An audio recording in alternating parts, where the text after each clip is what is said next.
zilizokufa. Nenda kafufuke na watoto waliokufa. Watoto walizaliwa lakini wamegeuka kuwa michongoma. Baba, ujumbe wako uende ukafufuke katika roho zetu, katika jina la Mungu wa utatu, Baba na Mwana na Roho Mtakatifu. Sikia kuomba kwetu, na sote tuseme amen. Amen. Tuketi. Ndugu zangu, neno la Mungu tulilopewa katika kalenda ni kutoka Injili ya Luka Mtakatifu sura ile ya 24. Nitasoma kuanzia mstari ule wa kwanza mpaka ule mstari wa 12. Injili kama ilivyoandikwa na Luka Mtakatifu sura ni ile ya 24, mstari wa kwanza mpaka wa 12, tukiongozwa na kichwa kisemacho ufufuko wa Yesu ni limbuko la walio hai. Nami niwatangulie kusoma katika jina la Bwana na Mwokozi wetu Yesu Kristo. Nami niwatangulie kusoma katika jina la Bwana na Mwokozi wetu Yesu Kristo. Neno la Mungu linasema, hata siku ya kwanza ya juma ilipoanza kupambazuka, walikwenda kaburini wakialeta manukato walioyaweka tayari. Wakalikuta lile jiwe limeviringishwa mbali na kaburi. Wakaingia wasione mwili wa Bwana Yesu. Ikawa walipokuwa wakifadhaika kwa ajili ya neno hilo, tazama, watu wawili walisimama karibu nao, wamevaa nguo za kumetameta. Nao walipoingiwa na hofu na kuinama kifudifudi hata nchi, hao wakawaambia, kwa nini mnamtafuta aliye hai kati ya waliokufa?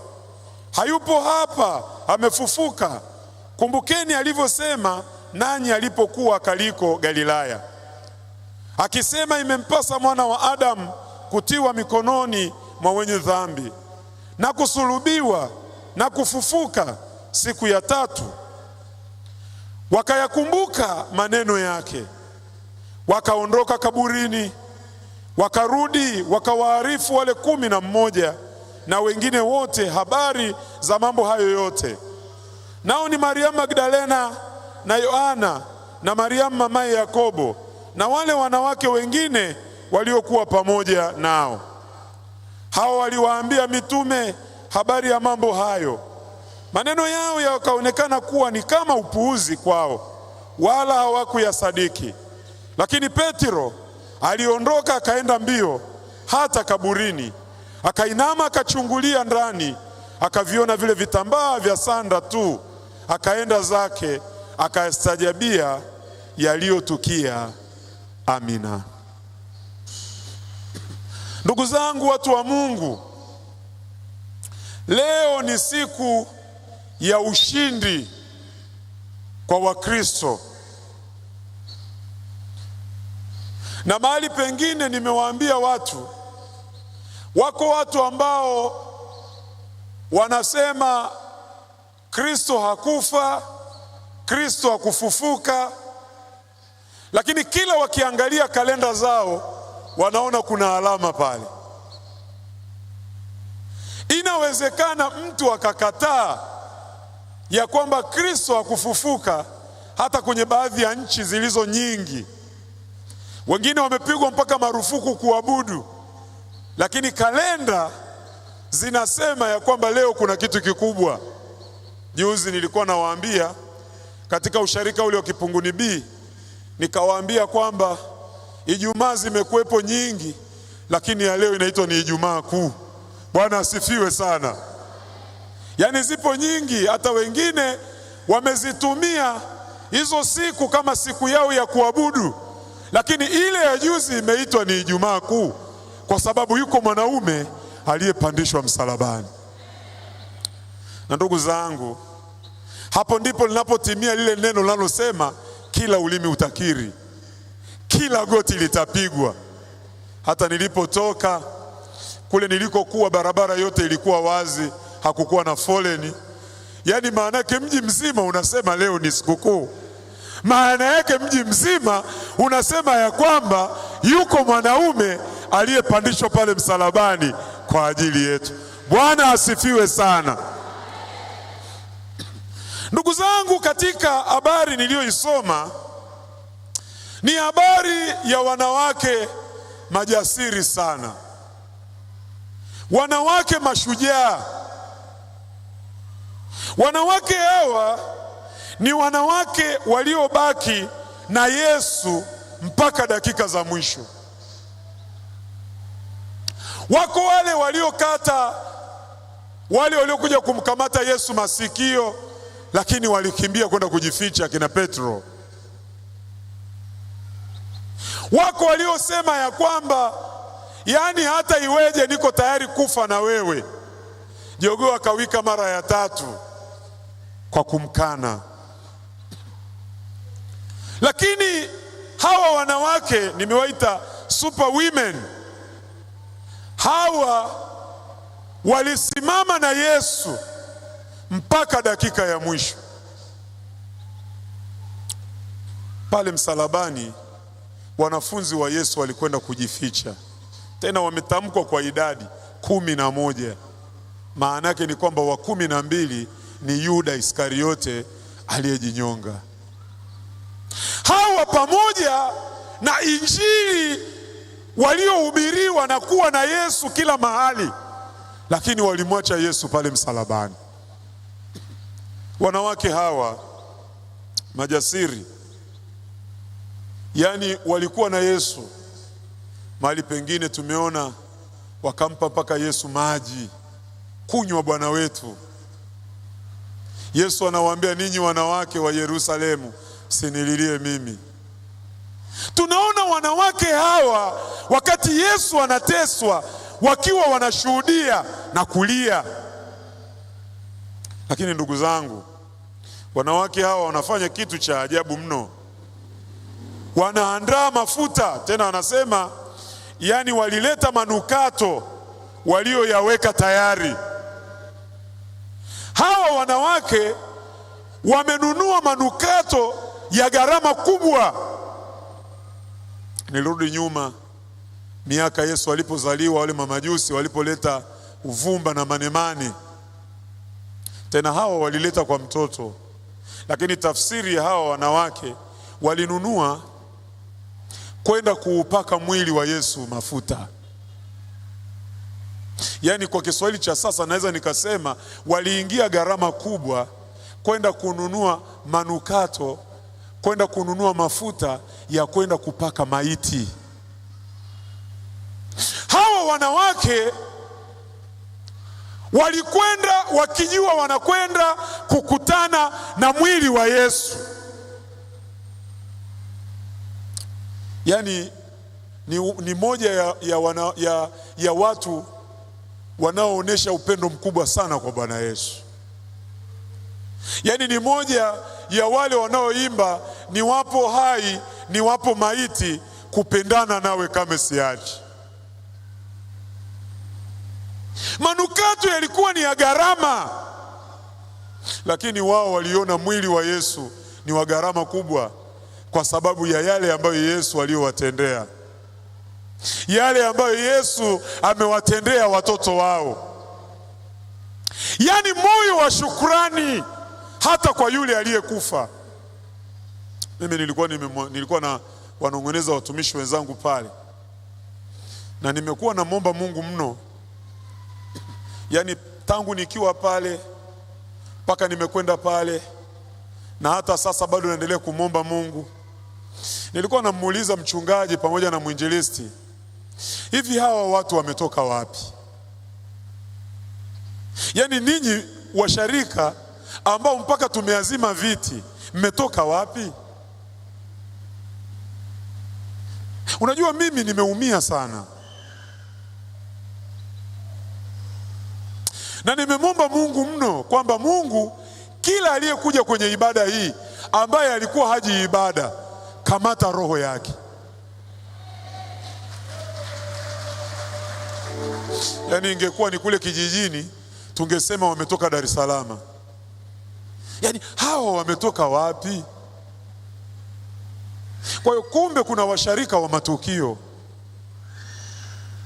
Ninakusihi sana msharika wa matukio, hebu Yesu Kristo abadilishe roho yako leo.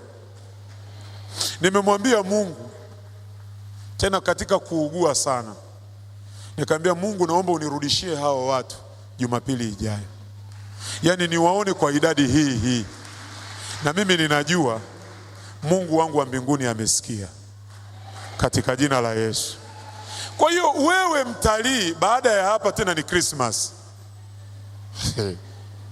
Yani wewe mtalii uliyekuja, yani baada ya hapa ni Christmas.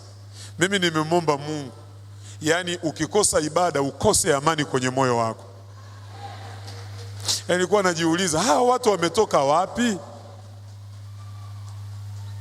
Hawa wanawake walithamini Yesu aliyowafanyia.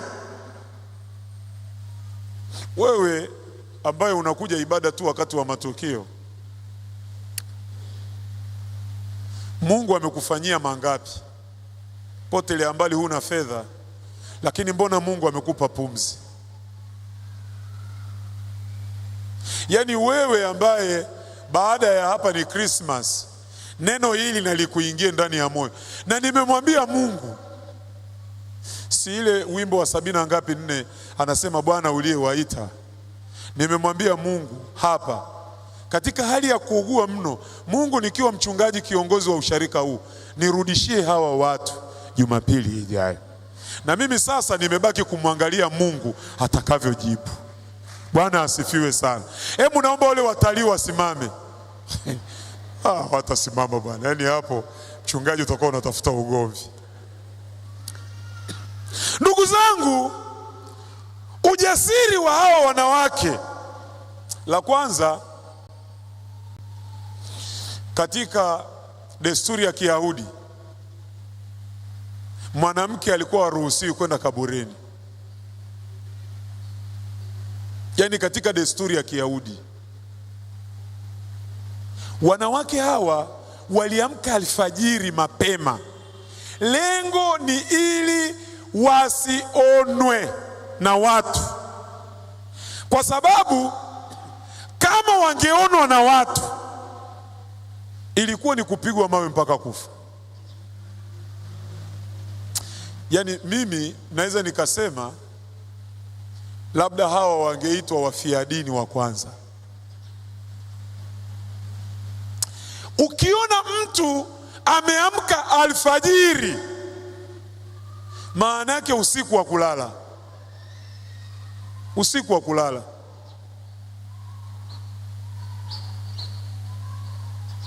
Nakumbuka hata jana nikiwa sebleni, mke wangu aliniuliza, ukesho unasali wapi?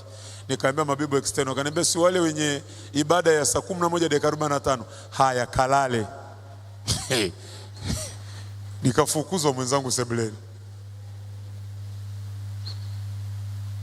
Yaani hawa wanawake walikuwa wanamwaza Yesu usiku kucha, alfajiri mapema.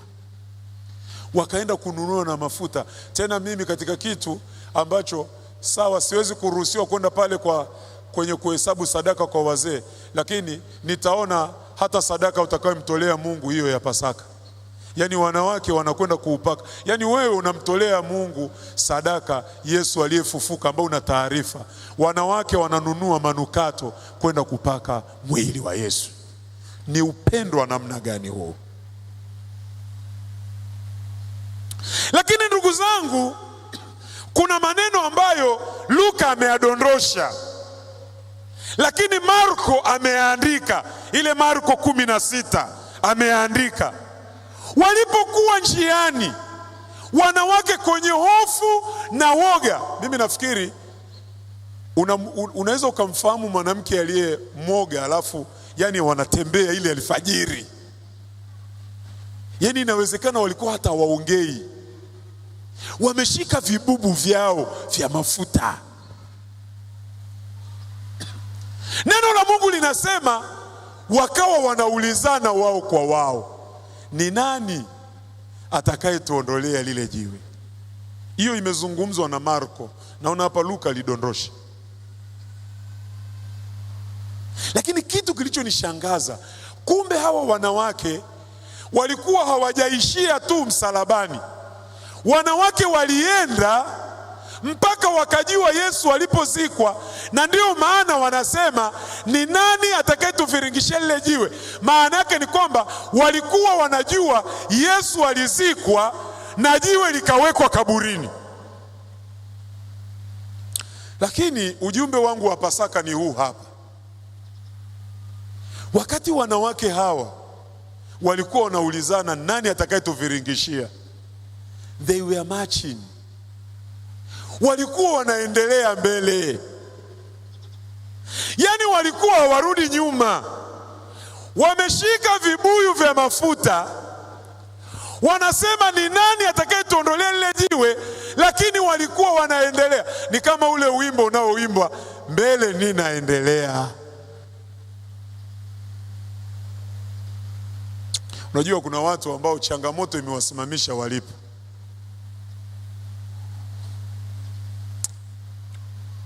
Yani hawa wanawake, kumbe wakati wanasema ni nani atakayetuondolea lile jiwe, at the same time, wakati huo ilikuwa ndio sala yao, ilikuwa inapenya moja kwa moja kwa Mungu.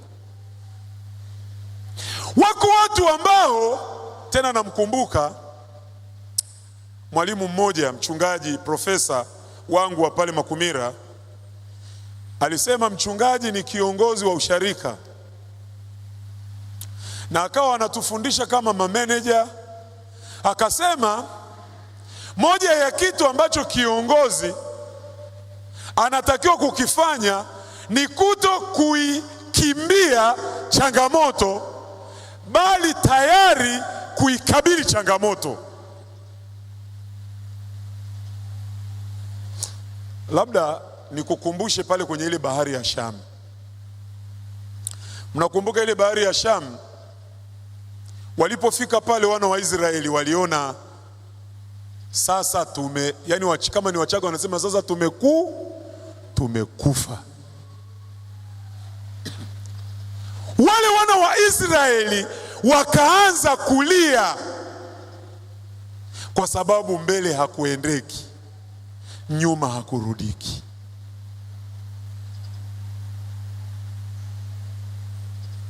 Unajua wako watu ambao yeye amesimama chini ya mti analia tu. Utoki kwenda kutafuta huko kazi, Mungu akutane na wewe kwenye kutafuta, wewe huko unalia tu. Unajua Mungu anamwambia Musa kitu cha ajabu sana.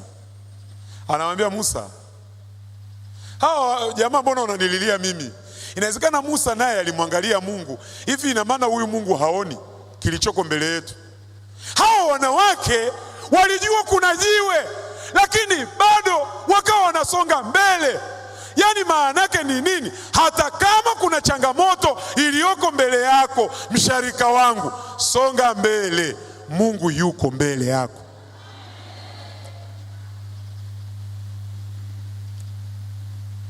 Hawa Mungu anamwambia Musa waambie wana wa Israeli. Wao wanaona bahari, lakini Mungu ameshapasua bahari. Hawa wanawake wanaona jiwe, lakini wakati wanasema ni nani atakayetuviringishia, Mungu ameshashuka na ameliviringisha jiwe. Kinachotokea ni nini? Mungu anatangulia katikati ya changamoto kukusubiri, ili ukiingia changamoto akubebe katika mabega yake.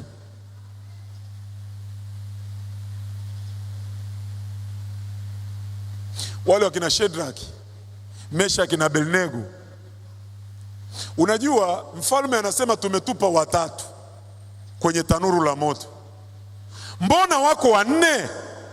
Kwa hiyo kumbe tayari mwana wa Mungu alikuwa ameshatangulia kwenye tanuru, tayari kuwasubiri akina Shedraki, Meshaki na Abednego, kuwashindia katika moto ule. Na ndugu zangu, Mungu siku zote kazi yake ni kukuwezesha kushinda changamoto uliokuwa nayo. Wako watu ambao ujumbe huu hauko katika mioyo yao, wengine wamerudi nyuma. Wako wengine ambao wameshajikatia tamaa. Wako ambao wanaona haiwezekani tena.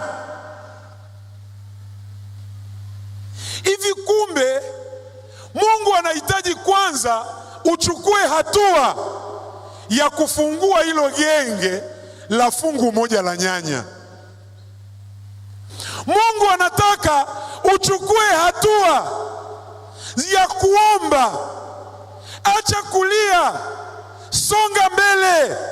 Wako watu wanaimba hapa, mbele ninaendelea, lakini Wazaramu wanasema zitendwa mbali yani mtu anaimba mbele ninaendelea, mbele ninaendelea, lakini kila anasema mbele ninaendelea, yeye anarudi nyuma. Unaimbaje mbele unaendelea wakati hauko kwenye ndoa yako? Unaimbaje mbele unaendelea wakati umefunga biashara, umekata tamaa, kuna wachawi, kuna washirikina, kuna nini? Unasemaje mbele ninaendelea? Unasema sintarudia tena mtihani, mimi ni mtu wa kufeli, mimi ni tikiti maji. Sikiliza nikuambie, walijua kuna jiwe wanawake na wakasonga mbele. Na mshirika wa Mabibo External, hata kama kuna jiwe la aina gani, songa mbele. Kwa nini? Kwa sababu kazi yako wewe si kupambana na jiwe. Kazi yako wewe si kuondoa jiwe. Maana yake ni nini? Yuko mwenye nguvu atakaye kuondolea hilo jiwe. Kazi yako ni nini? Ni kusonga mbele kwa imani. Bwana Yesu asifiwe sana.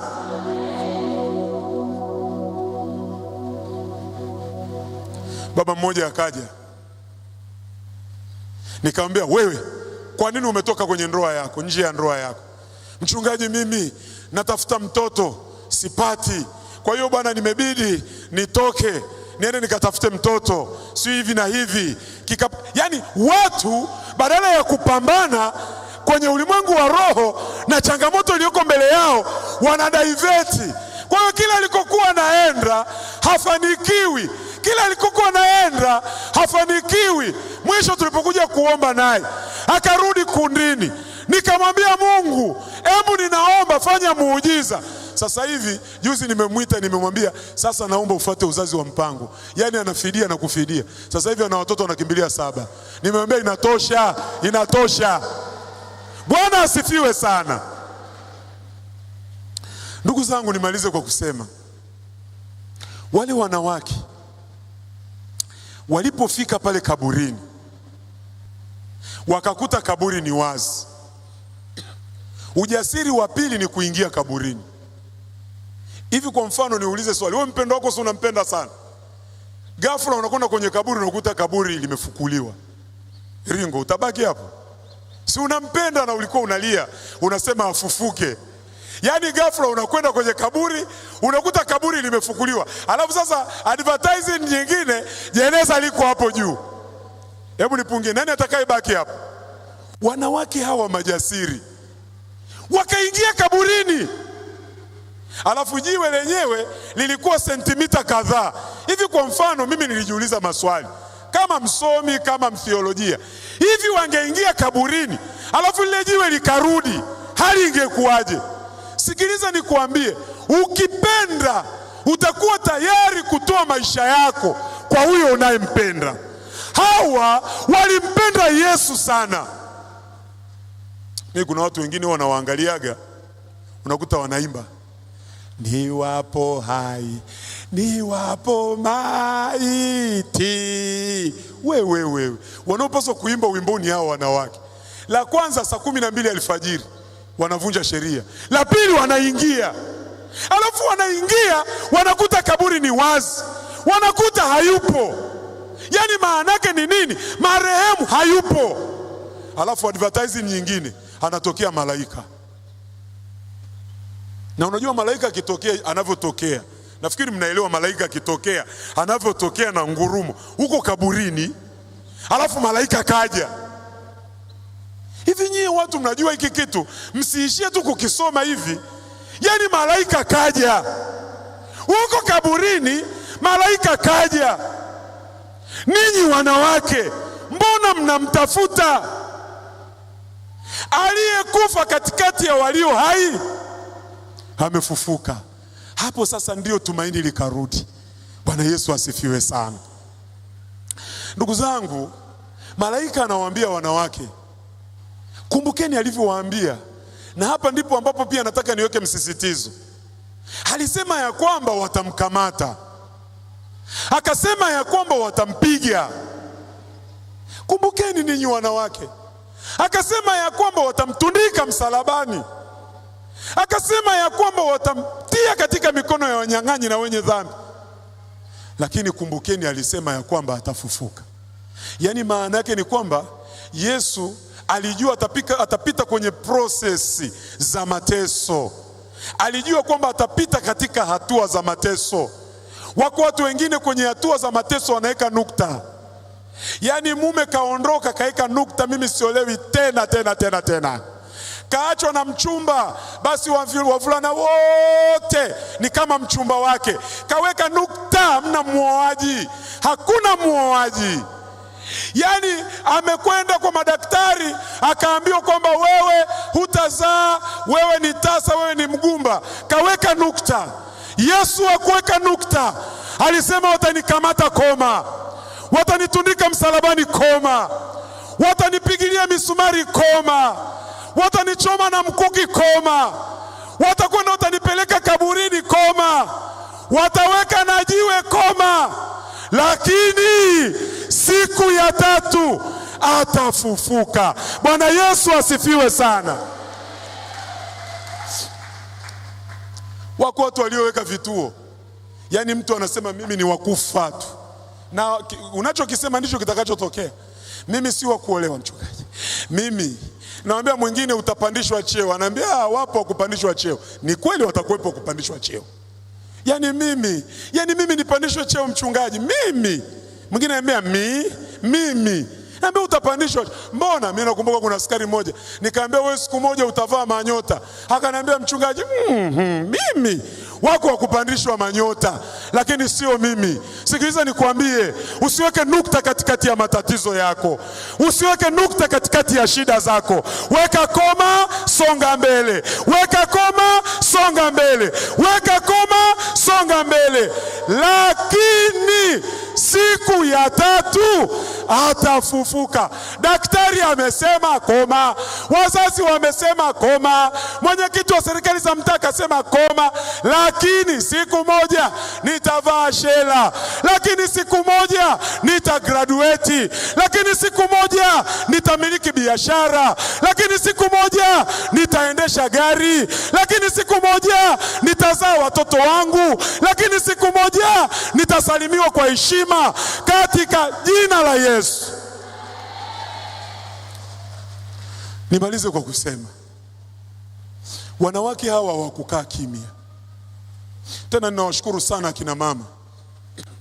Akina mama hawa, wao waliniambia kwamba yani katika uzinduzi wa album yao hawahitaji si kusema ni kununua sijui bajaji sijui nini. Wanasema mchungaji, sisi sadaka itakayopatikana kupitia hii kazi yetu, maana yake ni kwamba itatuwezesha kwenda misioni kuhubiri injili. Yani ninyi, unajua wakati natafakari hili neno nikakumbuka, afu nikasema mbona kama hivi vitu vimefanana. Yani hawa wanawake hawa wakaanza kuwa wahubiri wa kwanza. Na wahubiri wa kwanza kwa nani? Kwa wanafunzi. Na mnakumbuka wanafunzi wa kwanza walikuwa ni wanaume. Wanaume mlioko hapa, Bwana Yesu asifiwe. Wanaume itikeni basi, Bwana Yesu asifiwe. Tulikuwa tumejifungia mwenzangu. Tulikuja kutolewa. Hebu mwanaume ulioko hapo pembeni, mwambie mwenzako, mwambie wanawake walikuja kututoa ndani. Naona wasemi. Wananiangalia tu. Yani wanawake wametoka kaburini.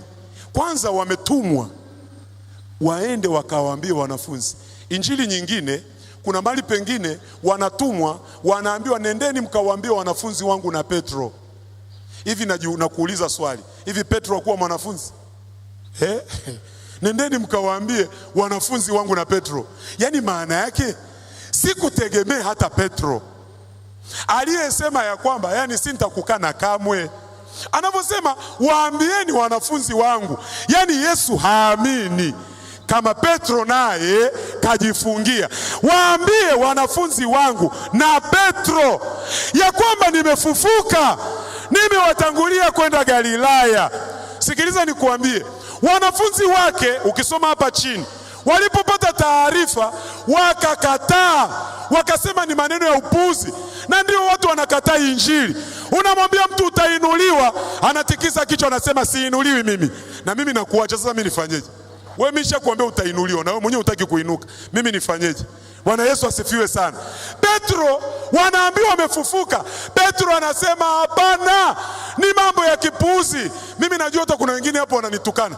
Wanasema hili jitu lirefu ni lipuzi hili. Ninachotuambia, kataa tu kama Petro wangu. Wewe ndio Petro wangu leo. Lakini nakuhakikishia ya kwamba Kristo aliyefufuka anaweza kufufuka na kwenye maisha yako katika jina la Yesu. Na kwa watoto wako, na kwa biashara yako, na kwa nyumba yako, na kwa kazi yako, na kwa masomo yako, na kwa usharika wetu. Kristo aliyefufuka anaweza kufufuka na katika maisha yetu. Bwana Yesu asifiwe sana. Ndugu zangu, Mungu atubariki sana.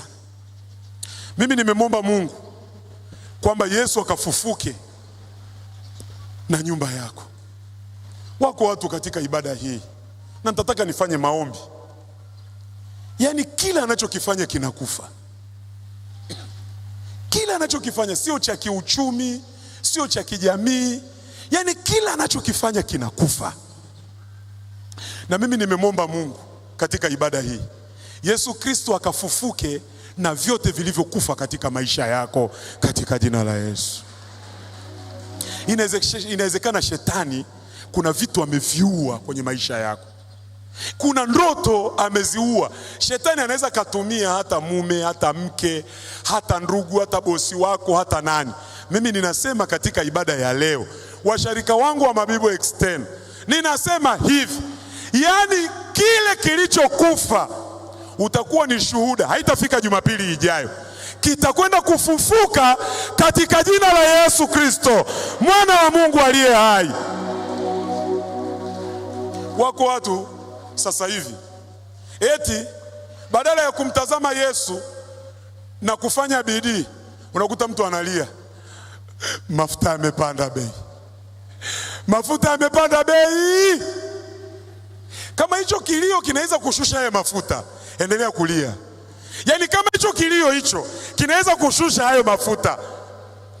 Kwenye mitandao watu wanalia. Sijaona mahali popote mtu anataja jina la Mungu.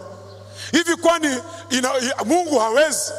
Yani haya mafuta yanaweza yakapanda na Mungu akapandisha hali yako katika jina la Yesu. Tena yakapanda na ukapata faida hata zaidi ya yakiwa chini katika jina la Yesu. Mtazame Bwana aliyefufuka, acha kulalamika, acha kunungunika. Yesu Kristo amefufuka na afufuke na wewe. Naomba usimame kwa miguu yako katika jina la Yesu. Ushike ile bahasha yako, shika hata zote tu. Nimemwomba Mungu. Wako watu hapa, ukitoka ugonjwa huu unaingia ugonjwa huu. Yani una mafaili kila hospitali, Kairu kilipo, Muhimbili lipo, sijui huku lipo, wengine mafaili yako mpaka kwa waganga wa kienyeji. Mimi ninasema Mungu akakuponye leo katika afya yako. Hata kama ni sukari, sijui ya kupanda, ya kushuka, na upone kwa jina la Yesu. Hata kama ni pressure, na upone kwa jina la Yesu. Bwana Yesu asifiwe sana. Hebu praise team, naomba mbele, ninaendelea. Wewe kama unataka kurudi nyuma, rudi nyuma. Na ndio maana sikiza nikuambie, hata Petro kuna mahali alimwambia Yesu, haya hayatakupata. Unajua Petro alimwambiaje? Yesu alimwambiaje Petro? Rudi nyuma yangu shetani. Rudi nyuma yangu shetani. Kwa sababu wewe uwazi ya Mungu, unawaza ya wanadamu. Mbele ninaendelea. Ubeti wa kwanza na ule wa mwisho nataka nipandishwe juu. Chukua hizo bahasha, zikumbatie hapo kwenye roho yako. Yani ziweke hapo. Nenda kamwambie Mungu, Mungu nataka ufufuke na mimi katika sijui unahangaika kutafuta ajira na upate kwa jina la Yesu. Unatafuta sijui mtaji upate kwa jina la Yesu. Kristo akafufuke na wewe. Karibu praise team. Mbele ninaendelea.